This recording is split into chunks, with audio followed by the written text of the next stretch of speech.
Even though the ban list did many great things, there's also a lot of toxicity in this new format. Let's dive on into the ban list fallout, shall we?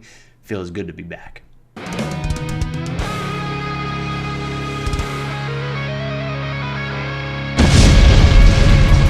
Hello, ladies and gentlemen, it is your host with the most, Avery LR32 here, and destroy the ever-living boo-boo brown stain off of that brand new format. Like and subscribe button so we climb even higher. The 1500 ladder, we're only 8 away from 1600. I wish I could just say 1600, but then with my luck, I'll probably lose like 10 subs, but it's all good. It's a slow burn.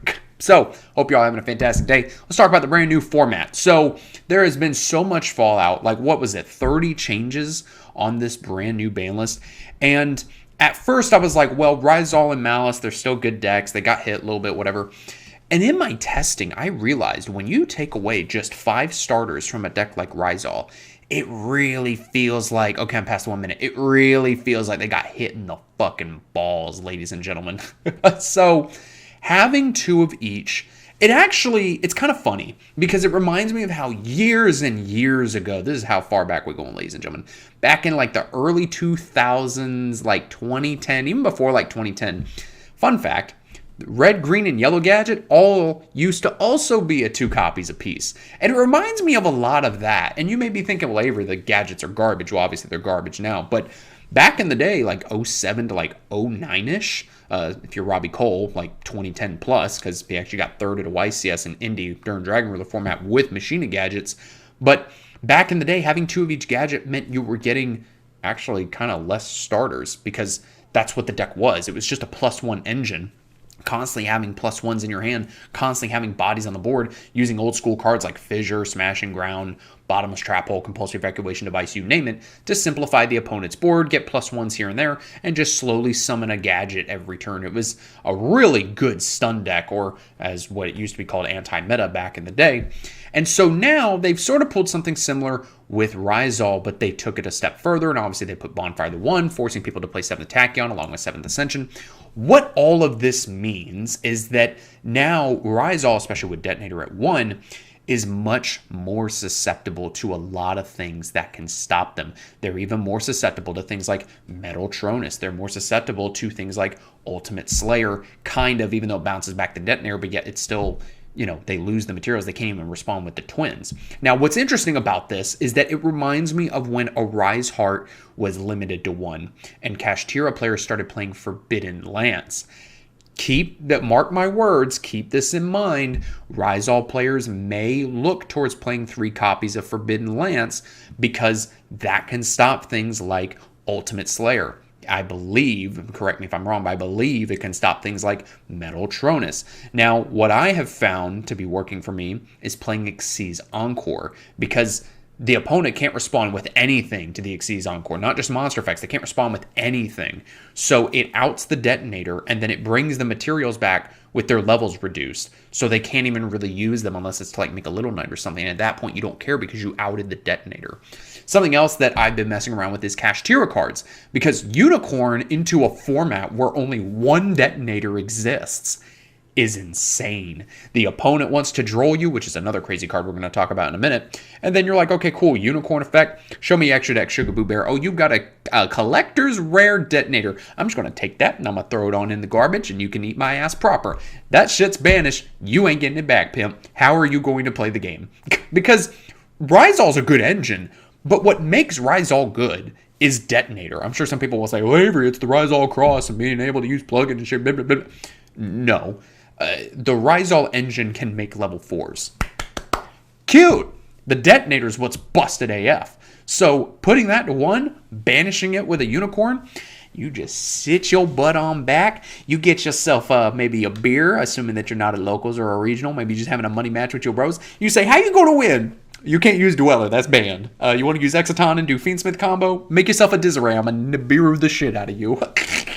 So, I'm loving that, right? Like, the hits, you would think the semi-limit hits to Ryzal would, like, do nothing. It's actually really good. Obviously, pre-Alliance Insight, but even post-Alliance Insight, with what little bit of testing I've been doing post-Alliance, it's not all that bad. Malice, more than anything, also got hit very hard. They will be much more consistent once we get Alliance Insight. That is something to keep in mind. But the cards that you're side decking now for Malice are going to work post Alliance Insight, barring any sort of like crazy combo that gets discovered with like circular into like, I don't know, Laplacian diameter, electric boogaloo combos, adding Nisters out the ass, like whatever, right? And so, barring anything like that, you're going to be fine. And even then, like, Unicorn solos that matchup. Like, I was testing earlier today, I used a Unicorn to hit the one of White Binder. Like, they had a one of Hearts of Cryptor, the one of White Binder, and then like one Red Ransom. So I hit the White Binder, and then I hit the Hearts of Cryptor, and all they had was Red Ransom. After they played it and after I outed it, they just crapped all over the floor. I don't care about the Tempest Terahertz and all that. You can't access it if you can't link climb, bro. Like, who cares? So, God, I've been loving the Kashtira engine. Fresh off the heels of this format just starting, the Kashtira cards are looking so good. And the fact that Unicorn is still at 3 is insane. Like, you just literally play 2 to 3 copies of Pressure Planet, no terraforming because Droll's everywhere. 3 Unicorn, 1 Fenrir, 1 Birth. That's your engine. You don't need Theosis unless you're playing Pure, which I really don't recommend, especially with Shifter at 1. Now, let's get into some of the baby back bullshit that I've been experiencing, because anyone that's going to get varianced out of the game, just like that regional I talked about in my Tired of Yu-Gi-Oh! BS video, we got varianced out of the regional. Why did we put all this shit to 1?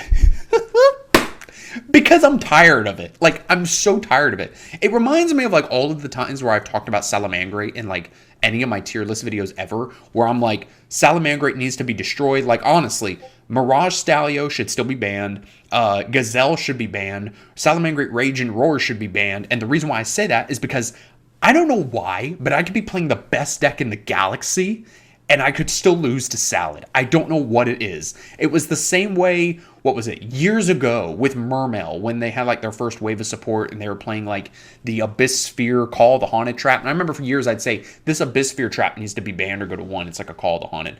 Because I would always lose to that deck. Like, I don't know what it was as I hit my microphone. I don't know what it was. I always lost that deck. Same thing with Salad. I always lose to Salad. Now, I say all this because of the fact that with Shifter at 1, Crossout at 1, Talents at 1, guess who's getting hit with those one-ofs in a 40-card deck when you have a 34% chance to see Talents, Crossout, or Call By in your opening hand? Ya boy. And I'm so tired of it. I go to use Ash, and my opponent goes, okay, Talents. I'm like, you really opened the one-of. I wish I could draw as well as you, bro. That's going to happen to me at a regional, and I'm going to want to, like, bash my head into a wall because that's toxic.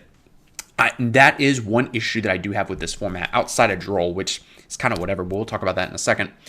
The amount of one-ofs that are now legal in the game that are just generically playable is really ridiculous, and it's going to lead to a lot of people hating this format.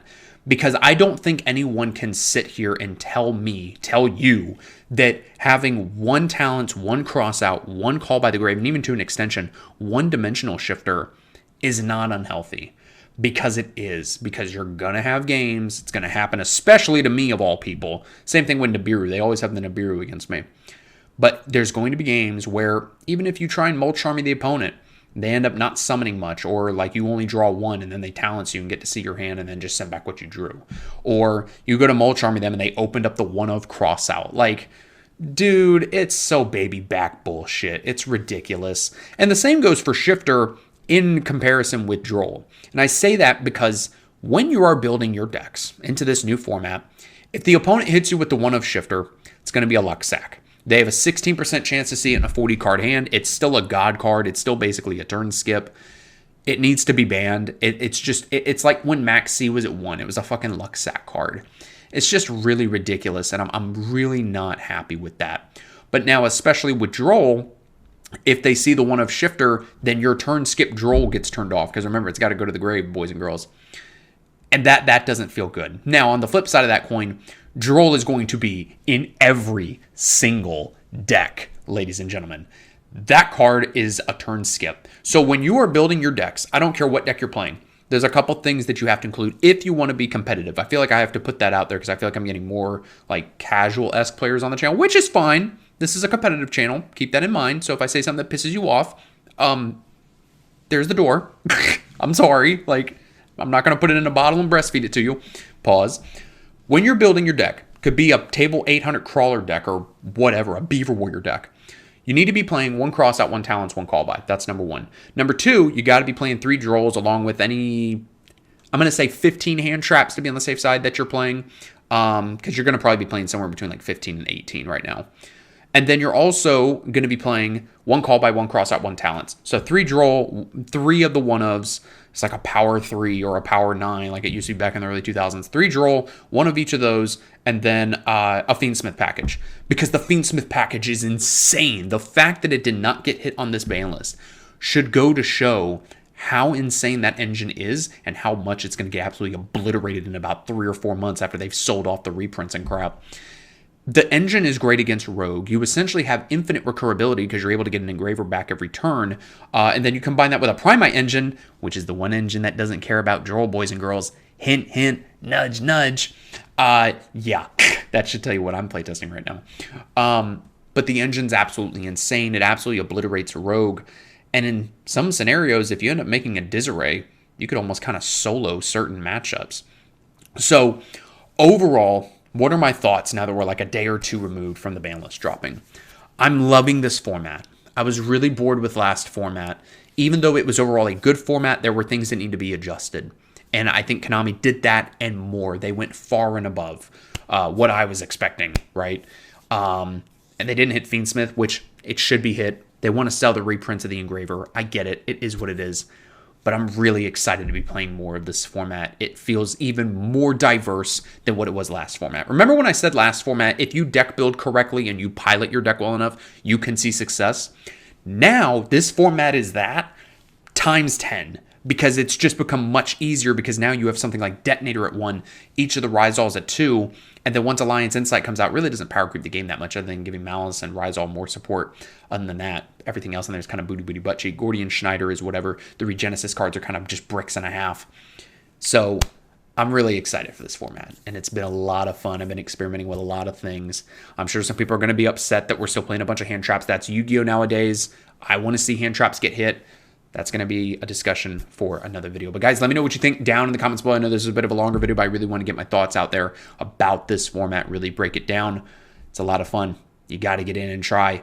Even my buddy playing a 60-card Mech Knight Crawler deck, I think he could see success if he deck builds correctly and upgrades his build a little bit because he needs to be playing Mulch Armies. He ain't playing no Mulch Armies. Guys, thanks for watching. I'll see you in the next video.